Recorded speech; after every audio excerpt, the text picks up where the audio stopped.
The history of Indonesia has been shaped by its geographic position, its natural resources, a series of human migrations and contacts, wars and conquests, as well as by trade, economics and politics.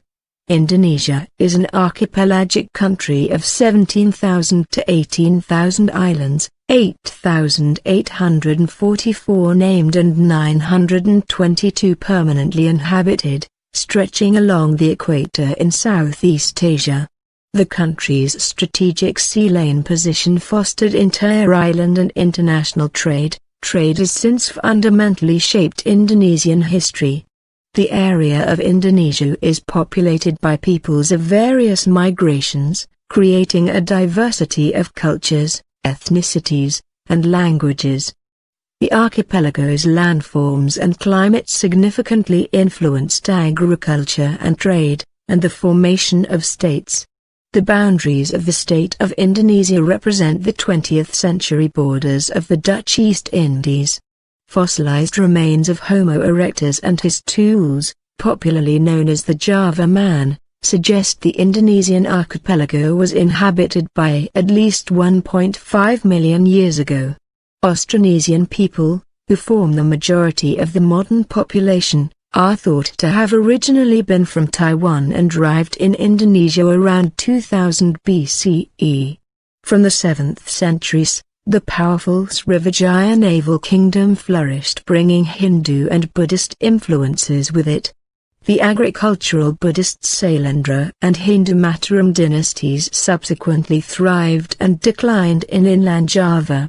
The last significant non-Muslim kingdom, the Hindu Majapahit kingdom, flourished from the late 13th century, and its influence stretched over much of Indonesia.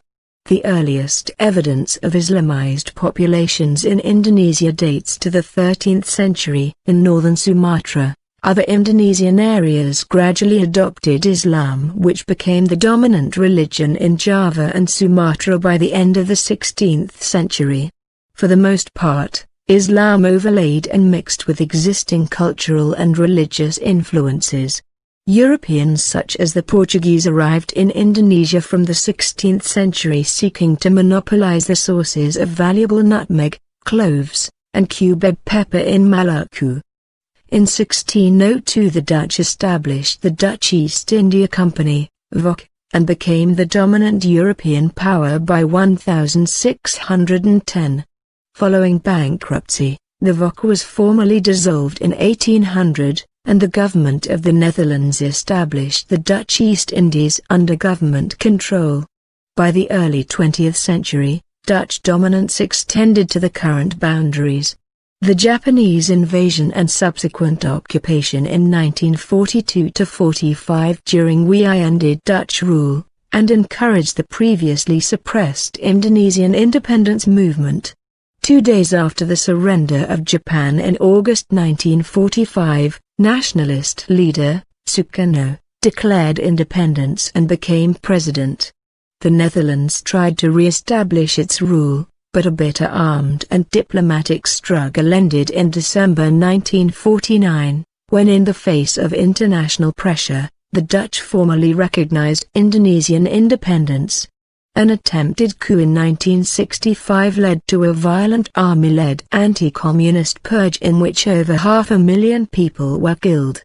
General Suharto politically outmaneuvered President Sukarno, and became president in March 1968.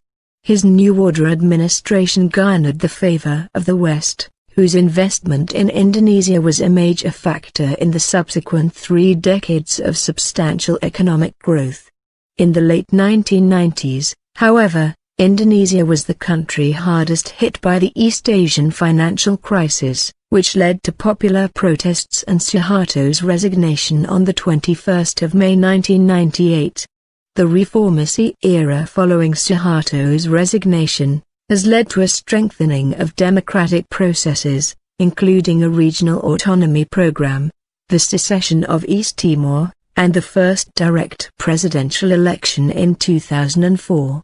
Political and economic instability, social unrest, corruption, natural disasters, and terrorism have slowed progress. Although relations among different religious and ethnic groups are largely harmonious, acute sectarian discontent and violence remain problems in some areas.